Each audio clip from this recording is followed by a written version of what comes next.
أعوذ بالله من الشيطان الرجيم بسم الله الرحمن الرحيم تبارك الذي بيده الملك وهو على كل شيء قدير الذي خلق الموت والحياة ليبلوكم أيكم أحسن عملا وهو العزيز الغفور الذي خلق 7 سماوات طباقا ما ترى في خلق الرحمن من تفاوت فارجع البصر هل ترى من যখনই বিপদে পড়ে যাবেন ঘাবড়াবেন না, এই 3টি দোয়া পড়বেন। কোরআনে বর্ণিত এই 3টি দোয়ার আমল যদি আপনি করতে পারেন, যত বড় ধরনের বিপদ হোক না কেন, আল্লাহ তাআলা এই বিপদ থেকে আপনাকে হেফাজত করবেন। প্রটেক্ট ফ্রম অল অ্যাক্সিডেন্ট, সকল বিপদ আপদ থেকে, বালা মুসিবত থেকে আল্লাহ তাআলা আপনাকে প্রটেক্ট করবেন, হেফাজত করবেন। এই 3টি দোয়া 3জন নবী বলেছিলেন, এই 3টি দোয়া করেছিলেন, যার কারণে আল্লাহ পাক রব্বুল আলামিন তাদেরকে কঠিন বিপদ থেকে হেফাজত করেছিলেন। নাম্বার 1 নাম্বার হচ্ছে ইব্রাহিম আলাইহিস সালাম একটি দোয়া করেছিলেন। সেই দোয়াটি 4 নম্বর পারার 11 নম্বর পৃষ্ঠার 15 নম্বর লাইনে রয়েছে। সূরা আলে ইমরানের 173 নম্বর আয়াতে রয়েছে, হাসবুনাল্লাহু ওয়া নি'মাল ওয়াকিল, হাসবুনাল্লাহু ওয়া নি'মাল ওয়াকিল, আমার জন্য আমার আল্লাহই যথেষ্ট।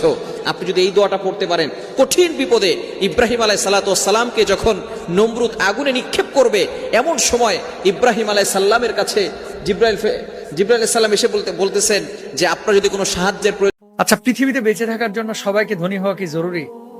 রাসূল আকরাম সাল্লাল্লাহু আলাইহি ওয়াসাল্লামকে এক সাহাবী এসে বলছে, ইয়া রাসূলুল্লাহ, আমার জন্য একটু দোয়া করে দেন, আল্লাহ যেন আমরা ধনী বানায় দেয়। নবীজি কোনো কথাই বললেন না, মাথা নিচু করে ফেললেন। দ্বিতীয় দিন আবার এসে বললেন, আমার জন্য একটু দোয়া করেন, আমি যেন ধনী হয়ে যাই। নবীজি কোনো কথাই বললেন না। তৃতীয় দিন আবার এসে বলছে, আমার জন্য দোয়া করেন যেন আমি ধনী হই। নবীজি বললেন যে আমার জীবনযাপনটা কি তোর ভাল লাগে না? কি ইয়া রাসূলুল্লাহ, ভালো লাগে, তারপরে আমি একটু ধনী হতে চাই, রিচ হতে চাই। আল্লাহ রাসূল দোয়া করলেন, সঙ্গে সঙ্গে দোয়া কবুল হলো। আগে ছাগলে বাচ্চা দিত, কথার কথা ধরেন 100 বকরির পাল ছিল, ওখান থেকে 70টা 80টা বাচ্চা দিত। আর এখন জোড়ায় জোড়ায় বাচ্চা দেওয়া শুরু হয়েছে, এত ধনী হয়েছে। এই সাহাবী যেখানে 5 ওয়াক্ত নামাজ আগে মসজিদে এসে আদায় করতো, এখন আর মসজিদে আসে না। তার ইন্ডাস্ট্রিয়াল এরিয়ায় এসে চলে গেছে, মদিনায় আর থাকে না, অনেক দূরে চলে গেছে।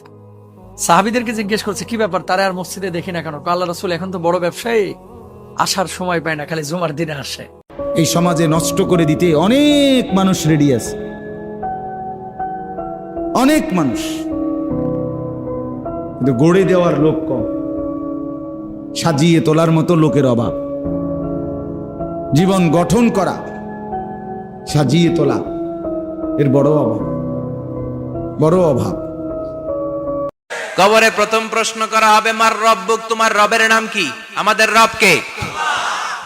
ওমা দীনুক, তোমার ধর্মের নাম কি? আমাদের ধর্মের নাম কি? বিশ্বনবীর চেহারা দেখিয়ে বলা হবে, এই লোকটাকে তুমি চিনো কিনা? চিনি না আমরা? চাঁদের চেয়ে সুন্দর তুমি, নবী আমার কমলিহি ওয়ালা, দু জাহানের বাদশা তুমি, প্যারা নবী সাল্লাল্লাহু আলা, দু জাহানের বাদশা তুমি, প্যারা নবী সাল্লাল্লাহু আলা, চাঁদের চেয়ে সুন্দর তুমি, নবী আমার কমলিহি ওয়ালা। সুবহানাল্লাহ পড়ে। আমাদেরকে জিজ্ঞেস করা হবে, রব কে? বলবো আল্লাহ। ধর্ম কি? বলবো ইসলাম। এই লোকটারে চিনো নাকি? আমরা বলবো চিনি, আমাদের প্রাণের নবী মুহাম্মদ সাল্লাল্লাহু। 3টা প্রশ্নের উত্তর করতে পারলে এডিশনাল আরেকটা প্রশ্ন, ওমা ইলমুক। এই 3টা প্রশ্নের উত্তর জানলা কেমনে? নকল করছো নাকি? প্রতিদিন সব সময় নামাজের পরে পড়বেন, আল্লাহুম্মা রযুকনা হুসনাল খাওয়াতিম, আল্লাহুম্মা রযুকনা হুসনাল খাওয়াতিম। আল্লাহ আমাদের শেষটাকে ভালো করো, আমাদের শেষটাকে তুমি ঈমানের উপর করো। পড়েন আমিন। অনেক আল্লাহওয়ালা নামাজি শেষ জীবনে মুরতাদ হয়ে যায়, নাস্তিক হয়ে যায়, আছে না নাই?